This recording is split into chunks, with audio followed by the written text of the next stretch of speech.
Assalamualaikum warahmatullahi wabarakatuh. Perkenalkan nama saya Kanaya Sabita dari kelas SI 403. Di sini saya akan mempresentasikan hasil intisari dari artikel ilmiah saya yang telah saya buat sebelumnya, yaitu saya membuat studi komparatif penerapan User Centered Design atau UCD pada perancangan UI dan UX aplikasi mobile. Sebelumnya untuk UI UX ini sendiri adalah antarmuka dari suatu aplikasi mobile. Di sini saya menggunakan 4 perbandingan studi kasus, yaitu dari jurnal yang meneliti aplikasi absensi ASN, kedua aplikasi MRT Jakarta, ketiga aplikasi pendidikan seperti Engaji, dan CV MK Sejahtera, yaitu sebuah perusahaan yang dibuat oleh UMKM. Baik, sekarang pada latar belakang, mengapa kualitas antarmuka atau UI UX menjadi penentu? Yang pertama adalah karena ekspansi aplikasi mobile yang sekarang lintas sektor. Kedua, antarmuka buruk yang mana menurunkan kepuasan. Ketiga, UCD sebagai solusi berpusat pengguna. Untuk yang pertama, lintas sektor ini seperti pada jurnal yang saya teliti, yaitu sektor pemerintahan, transportasi, pendidikan, hingga perdagangan yang mana berlomba mengembangkan aplikasi mobile sebagai sarana pelayanan kepada penggunanya. Lalu kedua, navigasi yang membingungkan dan fitur yang tidak sesuai kebutuhan membuat pengguna enggan memakai aplikasi. Jadi, suatu aplikasi biasanya punya satisfaction review terkait antarmukanya gitu. Apakah navigasi-navigasi pada aplikasinya gampang dimengerti oleh pengguna, seperti itu. Lalu user-centric design menempatkan pengguna sebagai pusat setiap tahap perancangan agar aplikasi sesuai kebutuhan nyata. Jadi metode UCD atau user-centric design ini dalam pembuatan antarmuka adalah lebih mensentralisasikan si user atau si pemakai nantinya. Ambil contoh di sini aplikasi Engaji itu kan aplikasi pendidikan ya. Dia memfokuskan suatu aplikasi ini itu untuk anak-anak. Anak-anak kan biasanya kreatif atau anak-anak itu kan harus dipermudah ya untuk mengetahui sesuatunya. Jadi UI-nya itu dirancang mudah sesuai dengan si calon usernya. Ambil contoh di sini calon usernya tuh anak-anak di pendidikan TPA tertentu, TPQ, TPA tertentu. Baik, untuk kerangka konseptualnya, di sini UCD memakai standarisasi ISO 9241-210. Nah, pada UCD ini prosesnya tuh iteratif, jadi berulang-ulang. Setelah plan the process, kita lanjut ke understand context of use.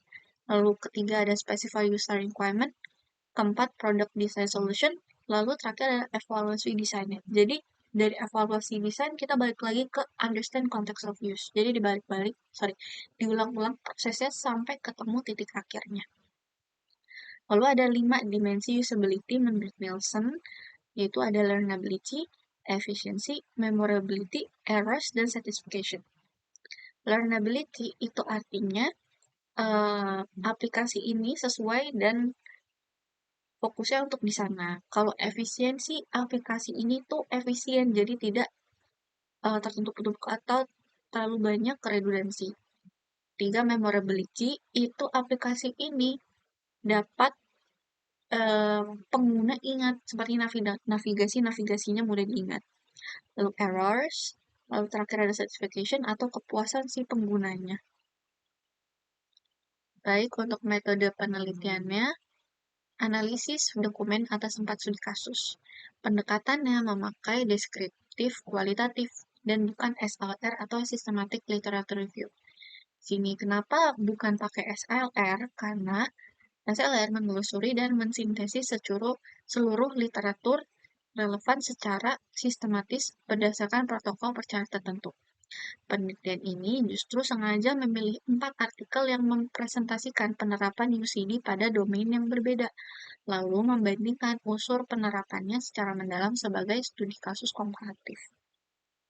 Untuk kriteria pemilihan artikelnya di sini adalah pastinya menerapkan UCD secara eksplisit pada perancangan antarmuka aplikasi mobile. Kedua, memuat data hasil pengukuran usability yang terukur. Ketiga, mewakili domain aplikasi yang berbeda satu sama lain. Seperti tadi ada ranah pemerintah, ranah pendidikan, UMKM, lalu ada HRIS ya, HR Information System. Lalu 5 aspek yang dibandingkan adalah domain aplikasi, instrumen evaluasi, hasil dan game penelitian, tahapan UCD, dan jumlah respondennya. Baik, untuk objek penelitiannya di sini ada 4 studi kasus yang lintain domain ya, seperti pada penelitian Hasno dan kawan-kawan itu absensi ASN, domainnya masuk ke pemerintahan, tahapan UCD-nya ada 5, instrumennya menggunakan instrumen Nielsen yang 5 dimensi, respondennya menggunakan 20 orang. Hasilnya sekitar 68,49%. Kedua, itu MRT Jakarta, aplikasi MRT Jakarta, yaitu pembuatnya itu Fahrian dan kawan-kawan di tahun 2024. Domain yang digunakan adalah transportasi publik. Tahapan UCD-nya adalah 4 tahap. Instrumennya itu pakai Webuse plus A/B testing. Lalu respondennya ada sekitar 50. Hasilnya mencapai 87,7%. Ketiga ada aplikasi e-ngaji yang dibuat oleh Mahfud dan Saputra. Domainnya masuk ke pendidikan keagamaan. Tahapan UCD-nya menggunakan 5. Instrumen itu menggunakan cognitive walkthrough. Respondennya menggunakan skenario tugas. Lalu pada perusahaan UMKM yaitu CVMK Sejahtera yang diteliti oleh Junedi dan kawan-kawan, domainnya menggunakan perdagangan atau UMKM. Tahapan UCD-nya ada 4, instrumennya UC Questionnaire, dan respondennya ada 30. Hasilnya 82,7%. Untuk aplikasi e-ngaji, di sini menggunakan hasil errornya, yaitu 6,7%. Lalu lanjut ke bagian hasil penelitian atau tabel perbandingan penerapan UCD. Nah, tiap-tiap domain ini memiliki tahapan, instrumen evaluasi, jumlah responden, dan hasil usability yang berbeda. Karena di sini kita mengukur hasil usability tiap-tiap domain. Ambil contoh di sini untuk aplikasi absensi ASN, ini hasil usability-nya mencapai 68,49%, aplikasi MRT Jakarta 87,7%, e-ngaji senilai error 6,7%. Yang artinya keberhasilan usability-nya lumayan cukup tercapai hampir 100%. Lalu pada perusahaan UMKM mencapai 82,7%.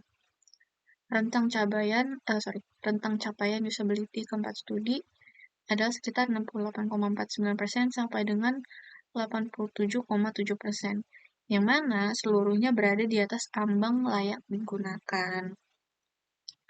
Sini adalah perbandingan capaian usability untuk e-ngaji diukur dengan tingkat kesalahan, yang mana ditampilkan sebagai tingkat keberhasilan agar sebanding. Yang paling tinggi di sini adalah e-ngaji. Nah, untuk nilai e-ngaji ini sendiri merupakan transformasi 100% dikurangi error rate 6,7%, yang mana untuk kepentingan visualisasi bukan skala usability yang sama persis. Untuk temuan kritisnya itu didapatkan gap penelitian, yang mana diidentifikasikan dari perbandingan keempat studi pada tabel yang pertama. Yang pertama ada minim evaluasi pasca implementasi.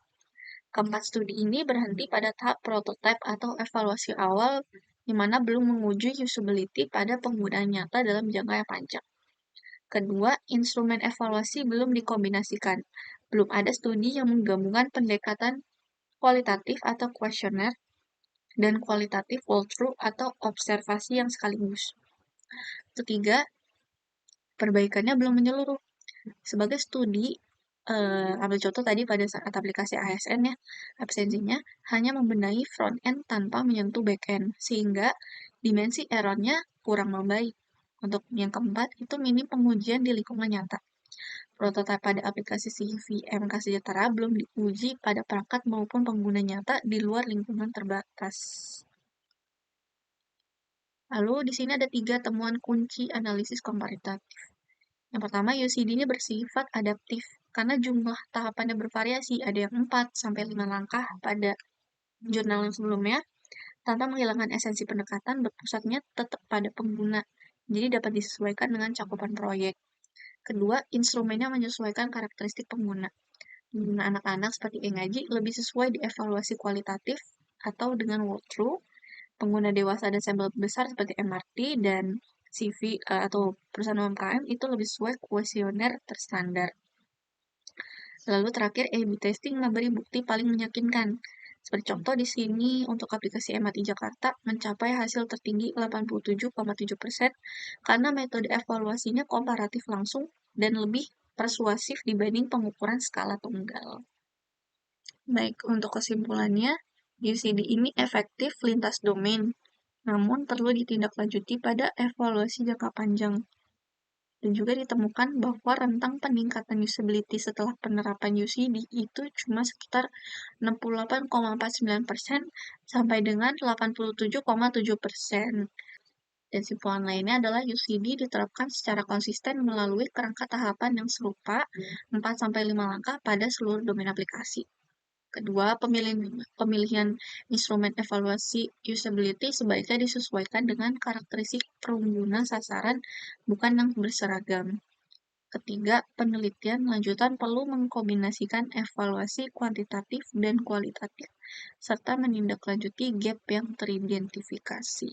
Baik, sekian untuk presentasi saya. Mohon maaf bila ada salah kata. Wassalamualaikum warahmatullahi wabarakatuh. Terima kasih.